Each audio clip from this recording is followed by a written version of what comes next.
Abonnez-vous sur nos chaînes YouTube. Mana Congo, partout dans le monde, tous s'abonner massivement à Deborah News TV. Bagag, à filmer, télé-réalité, nous sommes télé-comédie, David Deloué, n'a s'abonner massivement à Deborah News TV. News. Chaîne Abino Yango, yobo s'abonner massivement. Pambate awa biloko bien ezali, okokuta bemisho bien, okokuta mate ya bien, okokuta ngape pasteur lité ya kanda déjà si na s'abonna awa po awa na chaîne osoko vandi papa na mama na bana soni ekozala te Kin Top News tata pamola balandi nyonso ya Kin Top News. Check. Peuple de Dieu, shalom, que l'Éternel vous bénisse. C'est votre humble serviteur, le prophète Moïse Amissi. Je voulais tout simplement vous inviter à vous abonner massivement à nos chaînes YouTube, Deborah News TV ainsi que Kin Top News TV. Là-bas, il y a beaucoup de choses, les enseignements profonds, l'édification. Si vous nous suivez, en tout cas, vous serez vraiment bénis dans nos deux chaînes. Ce sont des chaînes qui amèneront le peuple de Dieu à vivre la gloire de Dieu. Et vous serez vraiment édifiés par rapport à nos chaînes Deborah News TV et puis Kin Top News TV. Que l'Éternel vous bénisse. Bye bye. Mes sincères salutations à tous nos chers abonnés de notre chaîne Deborah News TV. Je sais que vous êtes tellement nombreux partout dans le monde entier en train de nous suivre en ce moment. Je vous salue tous au nom du Seigneur Jésus. Oui, c'est bien moi, votre simple servante Rose Benamouna, la vraie africaine, toujours dans le même ordre d'idées. Encore une fois de plus, c'est dans notre émission qu'on appelle La Lumière de Génération. Cette émission est là pour vous éclairer, pour vous donner de la connaissance, parce que j'avais dit la fois passée que la connaissance vous placera au-dessus de ce qui vous entoure. Notre thème du jour est intitulé ainsi « De l'ignorance à la connaissance ». Pourquoi de l'ignorance à la connaissance? Parce que la connaissance nous aide à être au-dessus de ce qui nous entoure. Oui, c'est vrai, je ne suis pas seule. Nous sommes bénis ensemble avec vous, avec un des serviteurs qu'on a reçu la fois dernière, qui va nous éclairer à nos sujets qu'on a prévus aujourd'hui. L'une de nos sujets est intitulée ainsi nous allons parler aujourd'hui du christianisme. Et à part le christianisme, nous allons aussi parler du baptême. Là où tu es, en tout cas, je t'en prie, prends ton stylo, prends ton cahier, ton note, ce qui est essentiel, parce que la connaissance t'aidera partout où tu iras. Et nous allons recevoir notre invité du jour. Je dis bonjour, homme de Dieu. Bonjour, Maman Rose. Je vois que vous êtes tellement dans la joie. Très joyeux. Vraiment, merci. La fois dernière, on était avec vous. J'avais tellement réussi de bonnes choses et j'ai béni le Seigneur pour cette grâce. Aujourd'hui encore, il y en a ceux qui vous ne connaissent pas encore. S'il y a possibilité, vous pouvez vous présenter pour ceux qui ne vous connaissent pas encore. Que je me donne mon nom du berger gloire de l'église Champ du Coq du révérend Shadrach Mayimba. Merci beaucoup. Nous allons introduire nos sujets du jour. Nous allons débattre sur le christianisme. Aujourd'hui, nous voulons savoir ensemble avec ceux qui nous suivent sur quoi le christianisme. En tout cas, nous allons prendre des vérités fondamentales en ce qui concerne le christianisme. À vous la parole. Ok, merci. Que Dieu bénisse tout le monde qui nous suit. Aujourd'hui, nous allons certainement parler du christianisme. Le christianisme, en réalité, quand on parle de christianisme, on ne voit qu'une chose, la foi chrétienne. Quand on parle de christianisme, on parle de la foi chrétienne. Certes, Jésus a dit à Pierre, sur toi je bâtirai mon église. Donc c'est le jour après le départ du Christ dans le ciel que est né le christianisme. J'ai entendu parler, vous avez dit que le christianisme c'est la foi chrétienne, je pense. Ok. Mais nous voulons comprendre, c'est quoi au gîte la foi chrétienne? Comme beaucoup de religions sur la terre, il y en a plusieurs, on n'aura pas le temps de beaucoup le citer. Nous aussi, comme étant enfants de Dieu, nous sommes basés sur le christianisme. En réalité, la différence entre nous et les autres, nous, quand on parle de christianisme, c'est beaucoup plus une relation entre père et fils. C'est notre relation avec le Seigneur. Comme je l'ai dit dorénavant, le christianisme est né après que Christ fut crucifié, après la crucifixion de Christ, ayant monté au ciel et que les apôtres sont restés sur la terre, ils ont commencé à faire la continuité de l'œuvre du Christ. C'est à ce moment-là que l'on peut parler du christianisme. Donc nous voulons découvrir ensemble avec les gens qui nous suivent, je ne sais pas où ils sont, nous voulons découvrir quelles sont les vraies vérités fondamentales du christianisme. Chaque religion, chaque relation a ses bases, chaque relation a ses vérités. Le christianisme, je crois, ceux qui sont dans la maison peuvent lire le livre de Hébreux, chapitre 1, le verset 1 à 4. La parole est en train de dire, autrefois, Dieu nous a parlé au travers des prophètes et au travers de rois. Mais au temps où nous sommes, Dieu nous parle au travers de son Fils. Donc, le christianisme se fonde sur Christ. Quand on parle sur Christ, sur les enseignements de Jésus, sur les enseignements de Christ, les enseignements qui ont été bâtis par les apôtres. Nous voyons l'apôtre Paul, nous voyons plus l'apôtre Paul qui a beaucoup écrit, ainsi que l'apôtre Pierre, ainsi que tous les apôtres. Et nous sommes que les descendants de ces apôtres-là, nous continuons à parler d'eux. Alors, parmi le fondement, la base du christianisme, en réalité, on ne pourra jamais parler du christianisme là où d'abord on adore plusieurs dieux. Non, ça c'est archi faux. Le christianisme est basé sur Jésus. Donc, dans le christianisme, nous reconnaissons qu'il y a un seul Dieu. Et ce Dieu que nous adorons, c'est Jésus. Est-ce que vous pouvez établir une différence entre le christianisme et d'autres religions? Oui, dans ce monde, il y a, comme nous avons étudié, je crois, à l'histoire, il y a des religions qui sont polythéistes. Il y a d'autres religions c'est-à-dire, ils prient beaucoup de dieux. Il y en a dans beaucoup de pays, comme l'Inde ainsi que la Chine. Il y a beaucoup de pays qui prient deux dieux, trois dieux, Dieu soleil, je ne sais quoi, Dieu lune. C'est la différence avec nous, je crois peut-être avec le judaïsme, et qui prône seulement le nom de Yahvé, Elohim, mais nous, étant de bons chrétiens, nous ne prenons que le nom de Jésus. Vraiment. Mais dans d'autres religions, on entend aussi parler de Jésus. Maintenant, je ne sais pas qu'est-ce que vous pouvez dire par là, parce qu'il y en a d'autres qui prononcent aussi le nom de Jésus, mais qui ne sont pas dans le christianisme. Comment expliquer cela? Comme je crois, les gens qui nous ont suivis autrefois, quand on parlait de chrétiens, la grande différence entre nous et les autres, d'abord, c'est par rapport à la pratique de la parole de Dieu. C'est par rapport à la pratique de la parole de Dieu. C'est la seule chose qui nous différencie. Et ils peuvent ajouter certaines choses. Il y a d'autres religions qui ajoutent des vêtements, il y en a d'autres qui ajoutent de l'huile. Nous ne restons qu'avec la parole et surtout avec l'Esprit Saint qui accompagne la parole de Dieu. Donc, d'autres religions ne sont pas des chrétiens, je pense. Effectivement, parce que nous avons dit la prochaine fois, être chrétien n'est pas porter une uniforme, avoir, bon, disons, je ne vais pas rentrer peut-être dans les polémiques, un chapelet, avoir un insigne. Être chrétien, c'est recevoir Jésus-Christ comme Seigneur et Sauveur personnel. C'est la seule chose qui nous différencie. C'est vrai que d'autres personnes essayent de mettre des insignes, d'autres personnes aimeraient mettre des photos. Nous n'avons pas de photos à mettre.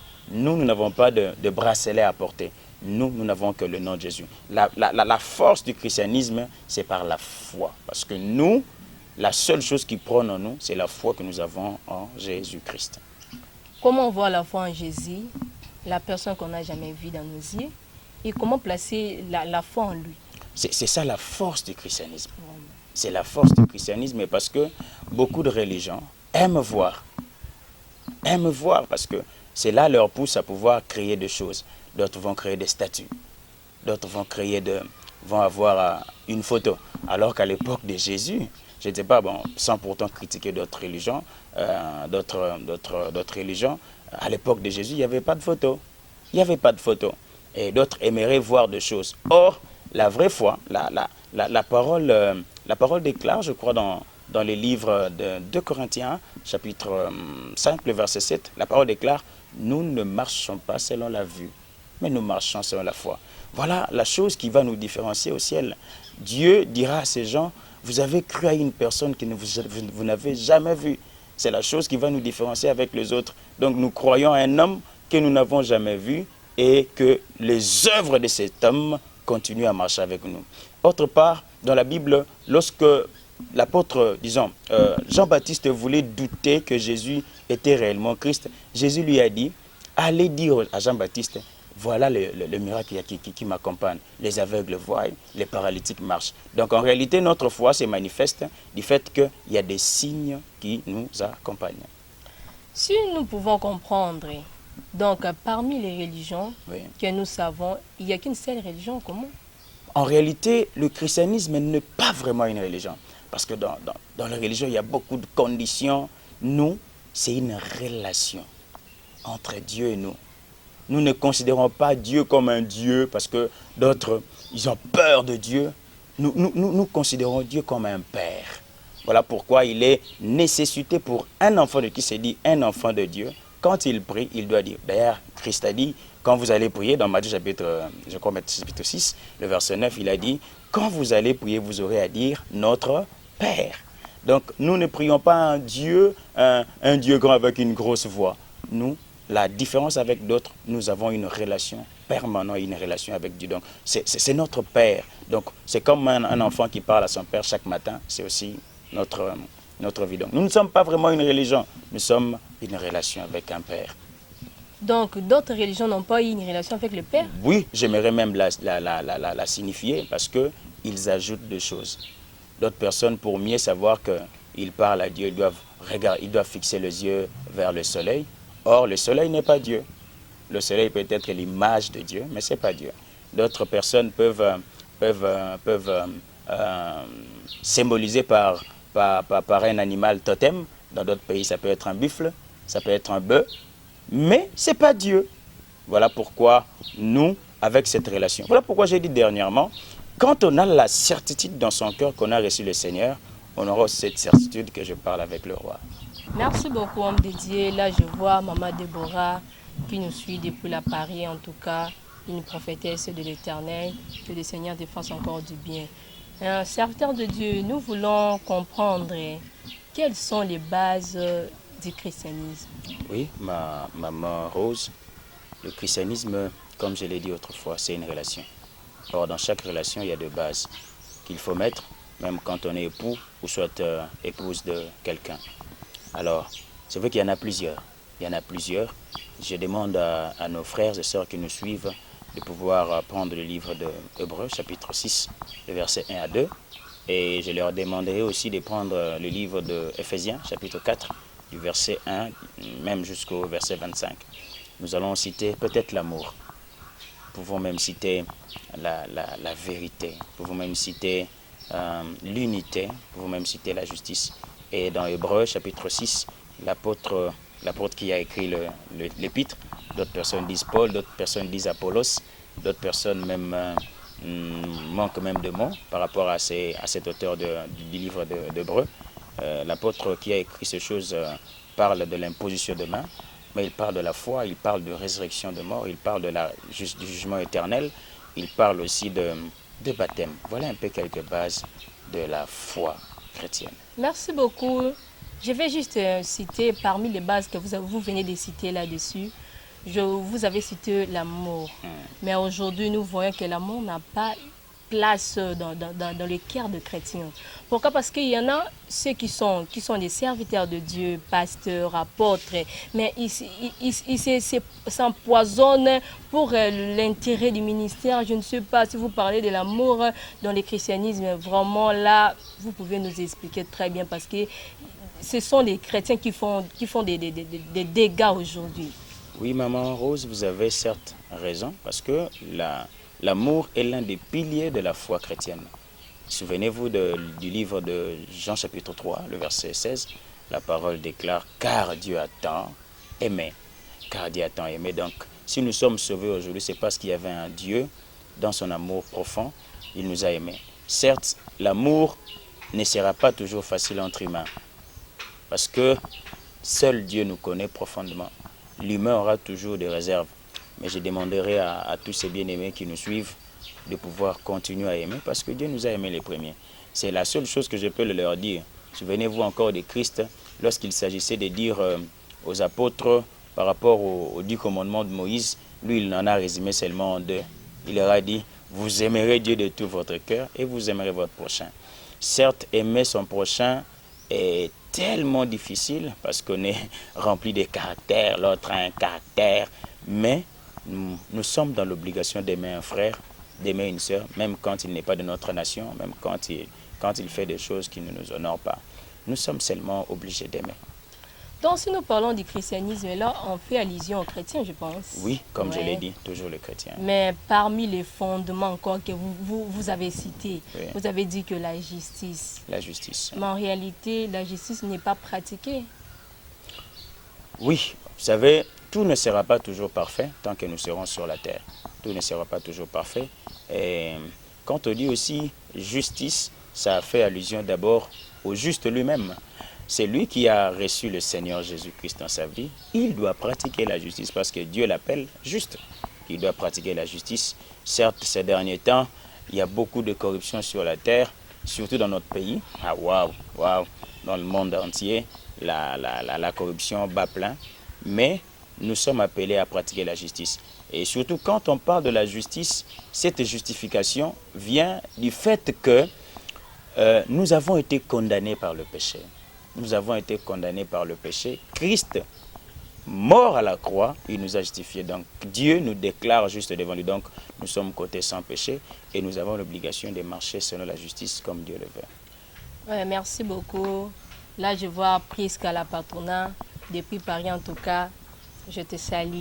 Donc, j'avais voulu comprendre encore dans la profondeur. Oui. Quand on parle du christianisme, on voit directement Christ. Oui, Et comment dirais-je, une partie dans la Bible, on voit Christ en train d'imposer ses mains sur les malades, sur les petits-enfants. Donc Oui. aujourd'hui, nous les voyons dans nos églises, chez nos pasteurs, ils imposent leurs mains sur nous. Mais la Bible dit que on donne ce qu'on a. Quand un serviteur de Dieu pose sa main sur une personne, on sous-entend que cette personne-là, ou non, ces serviteurs-là, je ne suis pas là pour critiquer, je ne suis pas là aussi pour juger, mais je dis ce qui se voit. Peut-être que ce serviteur-là est impudique.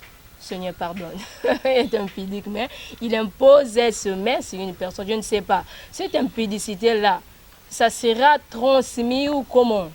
effectivement, l'imposition des mains fait partie de base du christianisme. Vous savez, ma soeur, maman Rose, chez nous à qui nous disons donc c'est-à-dire à cause d'un seul tribu, on peut commencer à juger d'autres tribus. C'est vrai que la foi que nous avons reçue a beaucoup d'exigences. Ces derniers temps, les impositions des mains est bas plein. Mais dans le faux, il y a toujours le vrai. Dans le vrai, il y a toujours le faux. Un enfant de Dieu, né de nouveau, baptisé au nom de Jésus, ne pourra jamais ignorer l'imposition de la doctrine, je dirais même, de l'imposition des mains. Certes, il faut maintenant être prudent ces derniers temps. Il ne faut pas se confier à n'importe qui, donner sa main à n'importe qui, parce qu'au milieu de nous, il y a aussi de faux. Beaucoup qui pratiquent les maquiona, je crois, ces mots aussi sont pleins, créer des faux miracles, et qui vont dans des fétiches chercher des miracles. Un vrai enfant de Dieu doit savoir. Surtout, je demanderai aux hommes de Dieu de pouvoir mieux enseigner le peuple de Dieu. Nous avons l'obligation de vraiment enseigner le peuple de Dieu. Ne nous bornons pas seulement à recevoir leurs offrandes. Ne nous bornons pas seulement à leur faire danser les louanges, des adorations, mais Christ nous a demandé dans le livre de Matthieu chapitre 28, le verset 20, il a dit « Allez, faites de toutes les nations mes disciples ». Nous ne voulons pas faire que nos fidèles deviennent comme nous. Non. Nous voulons que nos fidèles deviennent comme Dieu. Parce qu'à chaque fois que nous allons faire des choses pour que nos fidèles deviennent comme nous, nous allons leur interdire d'aller dans X ou Y église. Mais lorsque nous leur dirons de suivre seul Jésus, ils suivront la voie de Jésus. Certes, il y a des impudiques, mais je demanderai surtout aux enfants de Dieu de pouvoir connaître Christ dans la profondeur, afin de leur éviter de pouvoir se laisser conduire par n'importe qui. Merci. Le lopé tozomona service ça m'a tellement ébélé, service à Mongwa, service à Maï, service à Mabélé, service je ne sais quoi dire. Oui. Service je ne sais pas. Et ça vraiment les Camerounini, ce qu'on peut expliquer bisona bananzambe, to me un peu comprendre. Effectivement, ce que tu loba na bandeko bazolanda biso, ba service ndenge maman Rose otoloba, service à Mongwa, ba msuku to ka service à Kotungola, ba msusu ka ndenge Elisa la la mwana nga pe na la ezana ba blo msusu, si l'on peut dire, il y a d'autres choses. Dieu comme dit, je crois, dans le livre de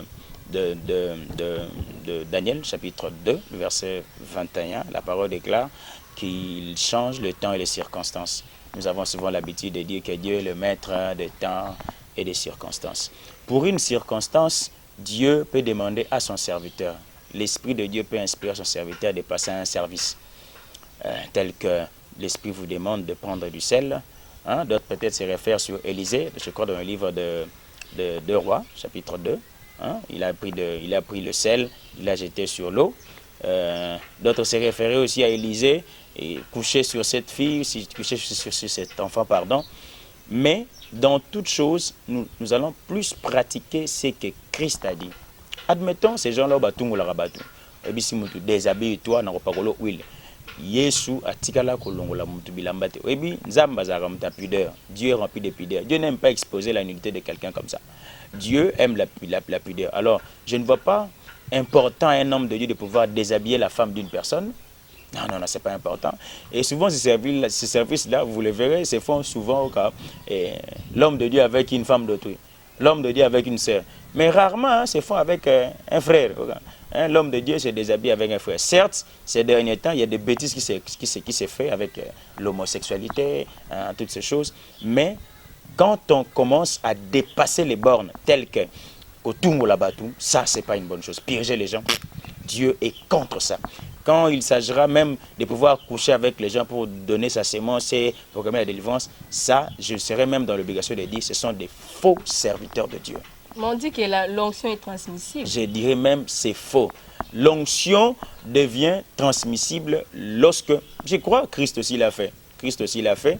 Allez, faites-les toutes les nations. Mais Christ a soufflé sur il a soufflé sur ses disciples, mais il a fallu que le temps vienne. Il a fallu que le temps vienne pour que les disciples soient conduits par le Saint-Esprit. On ne doit pas se cacher derrière l'onction transmissible, coucher avec des femmes d'autrui, ça c'est une abomination. Voilà pourquoi j'ai demandé aux enfants de Dieu, on ne reconnaît pas un homme de Dieu, un véritable prophète, un homme de Dieu, par rapport à la promesse, par rapport à une prophétie donnée. On reconnaît un véritable homme de Dieu. Après t'avoir prêché, regarde son comportement. Parce que lorsque nous recevons le Seigneur, la première des choses que l'Esprit vient faire en nous, c'est de pouvoir travailler notre caractère. Et beaucoup de ces gens-là, je ne dis pas qu'ils ne sont pas convertis, on doit douter de leur conversion. Beaucoup ne sont pas réellement convertis, voilà pourquoi ils passent dans ces pratiques. D'autres aussi sont réellement convertis, mais certes, les conjonctures du temps présent, ils aiment recevoir un peu de l'argent. Or, nous ne servons pas Dieu pour avoir beaucoup d'argent. Nous servons Dieu pour sauver des âmes. C'est à Dieu de nous récompenser dans son temps. Nous avons suivi ensemble avec vous, c'est à ce qui concerne le christianisme. Si nous pouvons faire une synthèse à ce mot, donc soyons comme Christ. Ce que Christ n'a pas fait, essayons un peu d'éviter cela pour que nos vies soient une vie meilleure, parce qu'après cette vie, il y a encore une autre vie. Alors, je pense que nous pouvons passer à notre deuxième sujet du jour sur les baptêmes. Et l'homme de Dieu va nous expliquer c'est quoi les baptêmes en profondeur, et ensemble avec vous, nous allons comprendre c'est quoi les baptêmes. Merci, Saint-Frère de Dieu. Merci beaucoup. Comme nous avons dit que le baptême fait partie de pratique du christianisme. Le baptême fait partie du pratique du christianisme. On ne peut pas appeler un chrétien, certes, il y a des pays où l'eau est difficile, des pays glaciers, des pays remplis de neige, mais on ne peut pas appeler un chrétien s'il n'est pas passé par le baptême. Si l'on peut dire un mot sur le baptême n'est que, si on peut le définir selon la parole de Dieu, je crois dans le livre de 1 Pierre, chapitre 3, le verset 21, l'apôtre Pierre est tenté de dire que le baptême n'est qu'un engagement d'une bonne conscience envers Dieu. Donc le baptême nous permet de voir le Seigneur. Non. Le baptême ne nous permet pas de voir le Seigneur. Avant le baptême, certes, nous avons un problème aujourd'hui à l'église. Je l'ai dit autrefois quand on parlait des chrétiens. Porter une jupe longue n'est pas être un chrétien. Certes, il y a un problème aujourd'hui à l'église. Beaucoup de gens, pour assumer un service à l'église, pour assumer une responsabilité, il faut qu'ils soient baptisés. Voilà pourquoi ces derniers temps, nous assistons à des personnes, excusez-moi le terme, autres que ndako sokola na ba maya njili na biso awa, autres que ndako sokola na ba maya pembe. En réalité, ce ne sont pas des gens baptisés. En réalité, comme dit souvent mon père spirituel, vaut mieux que nous puissions apporter les savons, hein, avec un peu de avec du chiffon pour aller frotter ces gens-là pour leur dire réellement que vous n'êtes pas baptisés. Parce que le baptême, je l'ai dit, c'est un engagement d'une bonne conscience. Donc la conscience doit être là. Le baptême doit être précédé par la parole de Dieu. Donc on ne peut pas être baptisé si on n'a pas écouté la parole de Dieu. La parole déclare, allez, faites de toutes les nations mes disciples. Donc avant de pouvoir être baptisé, il faut commencer au préalable d'écouter la parole de Dieu. Être convaincu qu'on a écouté la parole de Dieu. Et cette parole va produire en nous ce qu'on appelle la repentance. Et cette repentance va produire ce qu'on appelle la foi. Quand on a la foi envers Dieu, et en ce moment-là, on peut être baptisé. Le baptême doit être précédé de beaucoup de choses. Le baptême ne doit pas seulement venir après avoir venu dans l'église, qui vont chanter, qui vont commencer à chanter. La condition, il faut d'abord être baptisé. Là, nous formons des mauvais disciples, comme je pourrais même dire, nous formons des poisons retardés à l'église. Non seulement pour l'église, sachez-le bien que lorsqu'une personne sort de l'église, il n'est pas bien encadré, il sera aussi un poison pour toute la nation. Donc cela doit être précédé d'abord par la parole.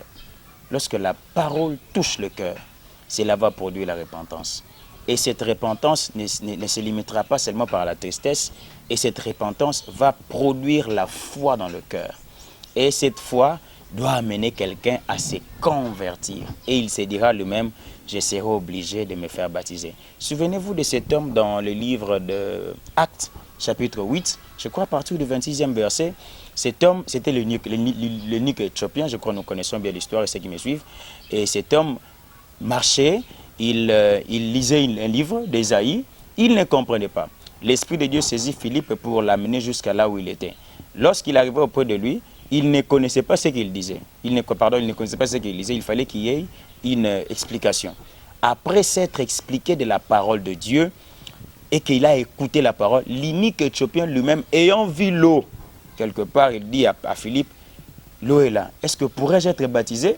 Et la réponse de Philippe lui dit, si tu crois en ton cœur. Donc on ne peut pas être baptisé si on ne croit pas. On ne peut pas être baptisé si on n'a pas reçu la parole de Dieu. Il faut d'abord, 1, recevoir la parole de Dieu. 2, croire en Jésus. 3, baptiser. Et après, une nouvelle vie peut commencer. Merci beaucoup. Nous voulons savoir quel est le vrai baptême parce qu'aujourd'hui, nous voyons, il y en a ceux qui sont baptisés par les faits, d'autres sous le drapeau. Je ne sais pas où est vraiment le vrai baptême. Quels sont les signes du vrai baptême et le vrai baptême doit se faire comment? Le baptême vient du mot grec baptizo, comme d'autres peuvent le dire, qui veut dire immersion. Être immergé. Être immergé veut simplement dire plonger dans. C'est à l'image de notre Seigneur Jésus-Christ parce que nous voulons prendre les exemples venant du Christ lui-même. Souvenez-vous lorsque Christ rencontra le prophète Jean-Baptiste, il a fait plonger dans l'eau. Donc, tout baptême qui on ne fait pas plonger quelqu'un dans l'eau n'est pas un baptême. N'est pas un baptême. Pour se faire baptiser, oui, c'est vrai que d'autres personnes diront, même dans une piscine, parce qu'il y a l'eau, on peut se faire baptiser, c'est un baptême. Même dans un bassin. Non, je ne dis pas dans un bassin. Je précise bien dans un piscine. Mais le plus courant serait mis dans une eau coulante. Une rivière, à l'exemple d'abord du Christ lui-même. Il s'est fait baptiser dans Jourdain. Jourdain était une eau coulante. Donc nous allons suivre l'exemple de Christ. Même eux-mêmes, les apôtres, faisaient baptiser. Je parlais aussi de Philippe ici qui a baptisé l'eunuque éthiopien. C'était aussi dans une eau coulante. Certes, dans des piscines, oui, mais pas dans un bassin. Non, comme d'autres religions le font, prendre un peu de l'eau, asperger. D'ailleurs, ça on appelle ça aspersion. Ce n'est pas de l'immersion. Donc ça, c'est contredire quelque sorte les Écritures. Pour que quelque chose produise les effets, il faut que la chose soit sous les normes. Donc le vrai baptême, je pourrais dire, c'est le baptême par immersion. Quel est le signe qui démontre que cette personne est réellement baptisée? Le signe qui montre une personne est réellement baptisée. je l'ai dit autrefois, en réalité, le baptême n'est pas la finalité de la vie chrétienne. Le baptême n'est pas la fin de la vie chrétienne. Donc, une personne qui a écouté la parole de Dieu, souvenez-vous de Pierre dans le livre de Actes chapitre 2, quand il se leva pour parler de Christ. Lorsqu'il a parlé du Christ, il a tellement parlé et que les gens ont eu cette tristesse dans leur cœur. Ils se sont dit même, que ferons-nous? Lorsque quelqu'un écoute la parole de Dieu qui touche son cœur après avoir été un pécheur, il doit se poser la question, suis-je bon? Lorsque la réponse dit que je ne suis pas bon, en ce moment-là, l'Esprit commence à faire son travail. Après avoir été repenti, croire en c'est parce que Pierre l'a dit, croyez en Seigneur Jésus-Christ. Quand on croit, après on est baptisé. Après, il y aura maintenant les fruits du baptême qui vont commencer. Parmi les fruits du baptême, il y a la conversion. On doit changer de direction. Les fruits de baptême, parce que nous, quand on était baptisés, je me souviens à l'époque, on n'avait pas le désir d'habiter sur la terre. C'est comme si la terre était impure. On avait le sentiment de pouvoir directement s'envoler. Or, lorsqu'on est baptisé, il y a une autre chose qui s'ensuit. Il faut que le baptême soit testé par les événements, par les épreuves. Souvenez-vous de Christ. Après avoir été baptisé, dans le livre de Matthieu chapitre 4, la parole déclare « L'Esprit l'amenant dans le désert pour être tenté ». J'aimerais dire à toutes ces personnes-là qui, après s'être baptisées, vous allez subir maintenant des tentations. Et la tentation vient du diable pour maintenant attester si réellement nous appartenons au Seigneur. Vous serez injuriés. Vous allez perdre des parents, vous allez perdre des amis, vous allez perdre des habits, voire même des maisons. Si vous gardez la foi, c'est un test qui vient pour vous prouver réellement que vous avez été baptisé. Il y aura des choses qui viendront, mais si vous tenez la tête haute, vous serez comme Christ loué par les anges. Si je comprends bien, est-ce que le baptême a une relation entre aller au ciel?